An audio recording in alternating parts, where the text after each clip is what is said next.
Ekonomi sirkular dan bisnis berkelanjutan jadi kunci pelestarian bumi. Perubahan iklim memberikan dampak yang sangat luas bagi kesejahteraan manusia, termasuk mempengaruhi berbagai aspek perubahan alam dan kehidupan manusia, seperti kualitas dan kuantitas air, lingkungan, habitat, hutan, kesehatan, lahan pertanian, pesisir, dan ekosistem. Kondisi ini mendorong banyak badan usaha untuk melakukan usaha yang berkelanjutan.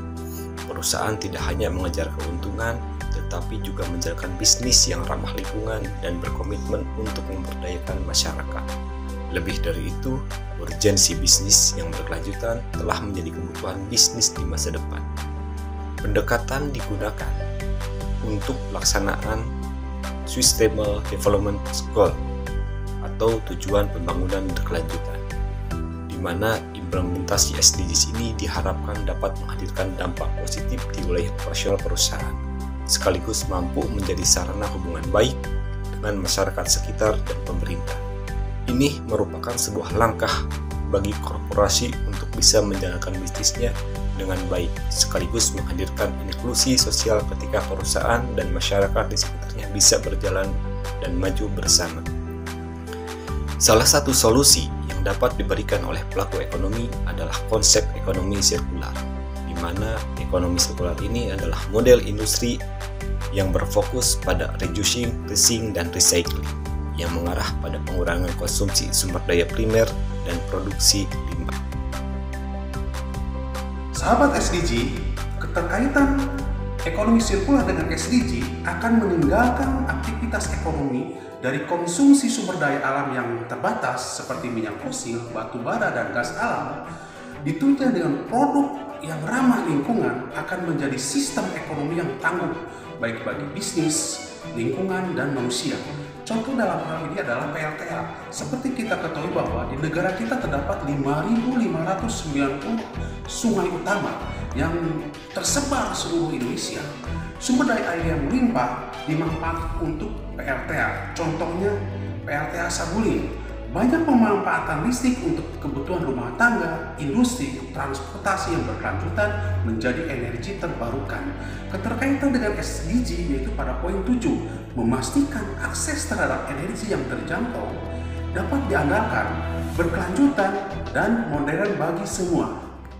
Infrastruktur berkelanjutan adalah pembangunan yang tidak hanya fokus pada satu sudut pandang saja, tetapi memperhatikan semua aspek dari hulu hingga hilir yang dibangun di atas infrastruktur pembangunan tersebut. Untuk itu, infrastruktur yang akan dibangun harus memperhatikan aspek ekonomi, sosial, budaya, dan lingkungan masyarakat sekitar. Infrastruktur yang berkelanjutan diharapkan dapat meningkatkan kualitas hidup dan kesejahteraan masyarakat Indonesia di masa mendatang. Dalam bidang kewirausahaan, implementasi sirkular ekonomi dapat mendukung pencapaian Sustainable Development Goal nomor 8 mengenai pekerjaan layak dan pertumbuhan ekonomi. Salah satu strategi utama pemerintah dalam mewujudkan hal tersebut yaitu pemerintah harus menggandeng pihak swasta. Seperti contohnya perusahaan Indocycle, mereka memproduksi sebuah produk menggunakan bahan baku sampah PET sehingga direcycle menjadi staple polyester yang dapat membuat sebuah produk baru yang bernilai jual, bernilai ekonomi.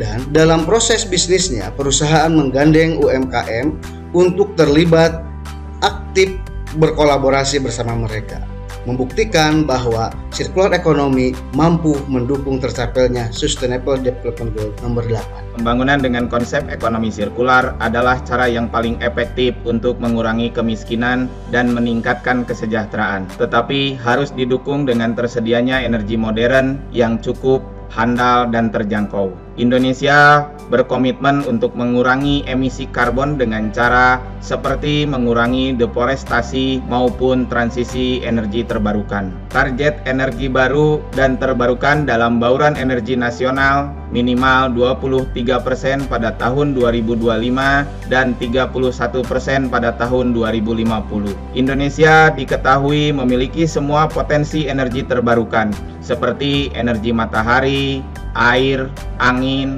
geotermal, dan bioenergi.